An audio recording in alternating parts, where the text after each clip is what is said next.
مشاهدينا الأفاضل، طابت أوقاتكم. من الفضاء الإريترية نحييكم ونقدم إليكم نشرة أخبار المساء، ولكن في البدء نستهلها بأهم وأبرز العناوين. دعوة لمزارعي مديرية مندفرة للإسراع بحصاد محاصيلهم.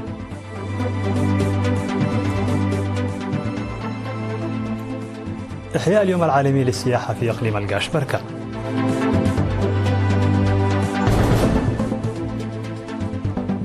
صيانة طريق دبار وطالع.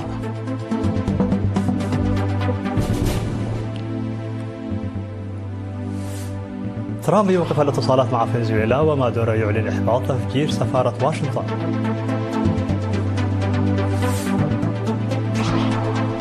لافروف يلتقي نظيره الأفغاني بعد اعتراف روسيا بحكومة طالبان. الرئيس البرازيلي يطلب من ترامب إلغاء الرسوم الجمركية.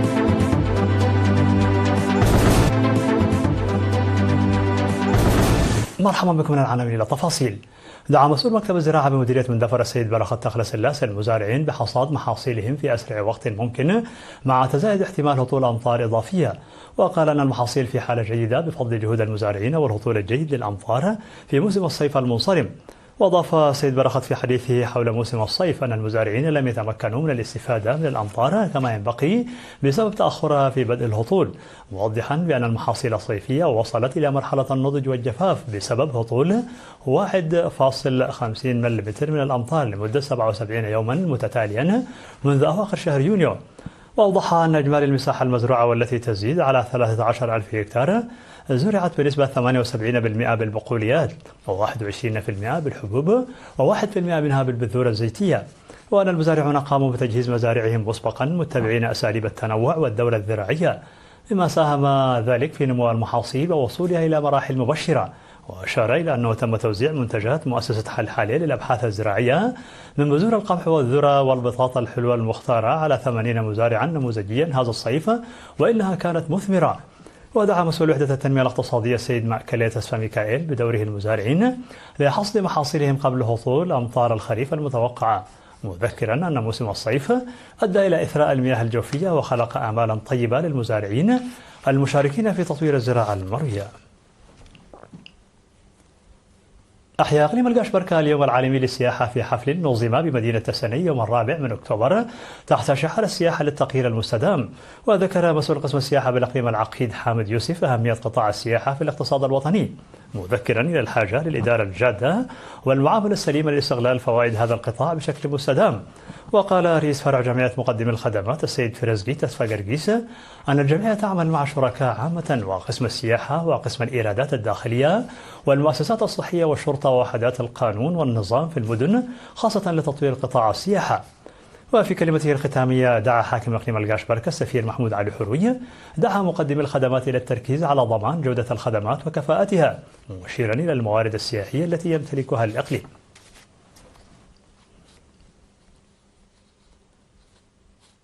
تمت صيانة طريق ترابي بطول 18 كيلومتر يربط مدينة دباروا بقرى تماجلة وعقاقبدا وطالة. وأشار مدير ضاحية طالة سيد كفلي عقباسين في حفلة تدشين في 4 أكتوبر بحضور مسؤولين حكوميين ومسؤولي مشروع الدهل وممثل القرى الثلاثة إلى معاناتهم السابقة في النقل البري، معربا عن الارتياح لربط الطريق بهذه القرى مع دباروا وأسمرة. ودعا مدير مديرية دباروا السيد فريوغيلتا خلايمانوت المواطنين إلى المشاركة في المراقبة والصيانة لضمان خدمات نقل جيدة. وذكر مسؤول مكتب الخرائط والمعلومات المهندس كيتاتشو برهازين فعالية الأداء الحكومي في البرامج الزراعية والبنية التحتية بالمديرية، داعيا إلى المشاركة الفاعلة لإنجاح ذلك. وفي الختام تم توزيع الشهادات التقديرية على من ساهموا في إنجاح الفعالية. أفاد مكتب التعليم بمديرية هيكوتا بأن مشاركة الطلاب عامة في المدارس والإناث خاصة دون المستوى المطلوب، ويجب على المجتمع تعزيز دوره لرفع نسبة المشاركة في التعليم. أوضح مسؤول وحدة الخدمات الاجتماعية السيد تسفو تخلاي في الاجتماع الذي عقد لبحث المشكلة أنه على الرغم من تطور المدارس من المرحلة التمهيدية للمرحلة الثانوية في جميع إدارات الضواحي، إلا أن عدد الطلاب الذين يذهبون إلى المدارس بشكل عام ومشاركة الإناث بشكل خاص دون المستوى المطلوب. من جانبه دعا مسؤول خدمات التعليم بالمديرية الأستاذ عبد القادر عبد الله إلى تعزيز دور المجتمع والهيئات الحكومية والمدارس للتقلب على ضعف الوعي والفهم لدى بعض الأسر والعادات الضارة التي لم يتم القضاء عليها بشكل كامل. وبعد المدارس وغيرها من المصاعب. ودعا مدير مديرية هيكوتا سيد شيخ الدين الصالح دعا إدارات الضواحي ولجان القرى للعب دور رائد للقضاء على الظواهر التي تعيق مشاركة الإناث في التعليم. نظم فرع الاتحاد الوطني للمرأة في الإقليم الأوسط بالتعاون مع قسم الزراعة والأراضي سيمينارا يوم 6 أكتوبر في أباردة بمديرية قال نفحي حول رفع القدرات المعرفية لتنمية إنتاج العسل. أوضح خبير تربية النحل في المديرية السيد كداني يماني أن التوضيح المعرفي الذي تم تقديمه ل20 من مربيات النحل النموذجيات ركز على تربية النحل وتنظيف المناحل وتكاثر ملكات النحل وزراعة الزهور للنحل واختيار المواقع. وقدم معلومات تفصيلية عن تصنيع العسل لاستغلاله كدواء مضاد للالتهاب والتجميل إلى جانب الغذاء. وأشادت مسؤولة وحدة الخدمات الاجتماعية والاقتصادية في فرع الاتحاد الوطني للمرأة السيدة إلسا جبرهنس بجهود المرأة في المديرية في تربية النحل وإنتاج العسل، مؤكدة أن العمل بالتعاون مع الشركاء لتطوير عمل المرأة في تربية النحل. هذا وقام الاتحاد الوطني للمرأة بتنظيم دورات تدريبية للنساء في مديريات قال لفحي وبالريخ وسرجقة حول تربية النحل في إطار جهوده لتمكين النساء.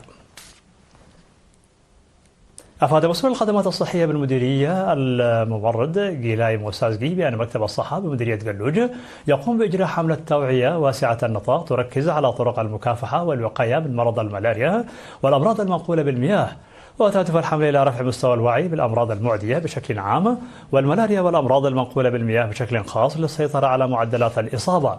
وحث السكان على اتباع كافة الإجراءات والإرشادات الوقائية وممارسة الصرف الصحي البيئي بقيادة المجتمع، حيث أن المديرية تمتلك مناخ يناسب تكاثر صنف الباعوض الناقل لمرض الملاريا. وقال الممرض جيلاي أن ترقية مركز قلوج الصحي إلى مستشفى مجتمعي عزز الخدمات الطبية المقدمة، داعيا الأهالي للاستفادة من الخدمات الصحية التي تقدم في المشفى. وأضاف خبير الصحة البيئية السيد ميكائيل جبرهويت أن هطول الأمطار الكثيفة خلق ظروفا مواتية لتكاثر الباعوض، وحث السكان على الانخراط في دفن المياه الراكدة التي تتكاثر فيها الباعوض. مشاهدينا الأفاضل، كانت هذه الأخبار الداخلية. فاصل قصير ونوافيكم بالأخبار العالمية، فابقوا معنا.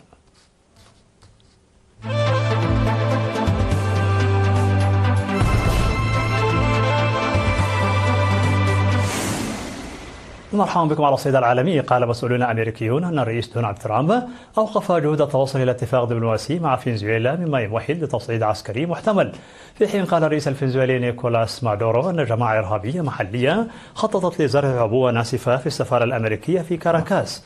ونقل صحيفة نيويورك تايمز عن مسؤولين أمريكيين أن إدارة ترامب وضعت خططا عسكرية متعددة للتصعيد بشأن فنزويلا، وأن ترامب أوعز لمبعوثه الخاص إلى المفاوضات مع الفنزويليين بوقف جميع الاتصالات الدبلوماسية.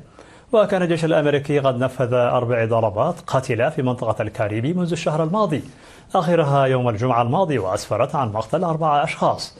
وأبلغت إدارة ترامب أعضاء الكونغرس بأنها تتعامل مع مهربي المخدرات كمقاتلين غير شرعيين، وأن استخدام القوة العسكرية ضروري لمواجهتهم، في خطوة تفتح الباب أمام توسيع نطاق العمليات وتثير تساؤلات عن مدى سلطة الإدارة في المضي قدما من دون موافقة الكونغرس. صرح وزير الخارجية الروسي سيرجي لافروف بأن حكومة طالبان الأفغانية تعمل على تحقيق الاستقرار في البلاد. وأدلى لافروف بهذه التصريحات خلال محادثات في موسكو مع القائم بأعمال وزير الخارجية الأفغاني أمير خان متقي. وقبلت روسيا أوراق اعتماد سفير أفغاني جديد في يوليو لتصبح أول دولة تعترف رسميا بحكومة طالبان. وأضاف متقي أن اعتراف موسكو فتح الباب أمام مشاريع مشتركة بين البلدين، وتعمل روسيا تدريجيا على بناء علاقات مع طالبان التي وصفها الرئيس فلاديمير بوتين العام الماضي بأنها حليف في مكافحة الإرهاب. ومنذ عام 2022 تستورد أفغانستان الغاز والنفط والقمح من روسيا. قال الرئيس الأمريكي دونالد ترامب أنه ناقش في اتصال هاتفي مع الرئيس البرازيلي لولا دا سيلفا الشؤون الاقتصادية والتجارية بين البلدين، مشيرا إلى أنهما سيلتقيان قريبا، فيما أعلنت البرازيل أنها طلبت إلقاء الرسوم الجمركية البالغة 40% على السلع البرازيلية. وجاء في بيان أن الزعيمين أجريا مكالمة هاتفية لمدة 30 دقيقة واتفقا على الاجتماع قريبا، مضيفا أن المكالمة اتسمت بنبرة ودية. واقترح لولا عقد اجتماع خلال قمة الآسيان في ماليزيا، معربا عن استعداده للسفر إلى الولايات المتحدة بحسب البيان. وبحسب بلومبرغ تعد هذه المكالمة إشارة إلى تحسن العلاقات بين الولايات المتحدة الأمريكية والبرازيل، والتي تدهورت بسرعة بعد أن فرض ترامب رسوما تجارية بنسبة 40% على العديد من السلع البرازيلية وعقوبات على قاضي في المحكمة العليا في محاولة لوقف محاكمة الرئيس السابق جاير بولسونارو الذي أدين بتهمة محاولة الانقلاب في سبتمبر. في الخبر الأخير، فاز الأمريكيان ماري برونكو وفريد رامسديل والياباني شيمون ساكاوتشي بجائزة نوبل في علم وظائف الأعضاء أو الطب لعام 2025 لاكتشافاتهما المتعلقة بالمناعة المحيطية والتحمل المناعي. وسيتم منح الثلاثية جائزة رسميا خلال حفل يقام في 10 ديسمبر وفق ما أفادت به وكالة أسوشيتد بريس. يعد التحمل المناعي المحيطي إحدى الطرق التي يساعد بها الجسم على منع الجهاز المناعي من الخلل ومهاجمة أنسجته بدلا من مهاجمة الأجسام القريبة. تعرف هذه الجائزة رسميا باسم جائزة نوبل في علم وظائف الأعضاء أو الطب، وقد منحت 115 مرة ل 229 من حائزي جائزة نوبل بين عامي 1901 و2024. في نهاية النشرة لكم تذكير بأبرز ما جاء فيها من عناوين. دعوة لمزارعي مديرية الجبران للإسراع بحصاد محاصيلهم. إحياء اليوم العالمي للسياحة في إقليم القاشقرية.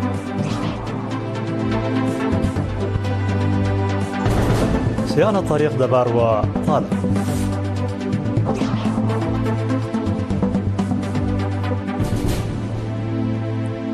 ترامب يوقف الاتصالات مع فنزويلا، ومادورو يعلن إحباط تفجير سفارة واشنطن. سيرجي لافروف يلتقي نظيره الأفغاني بعد اعتراف روسيا بحكومة طالبان.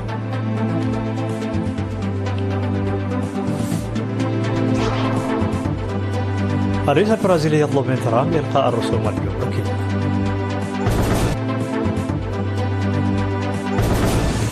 مشاهدينا الأفاضل، بهذا نكون قد وصلنا بكم إلى نهاية النشرة.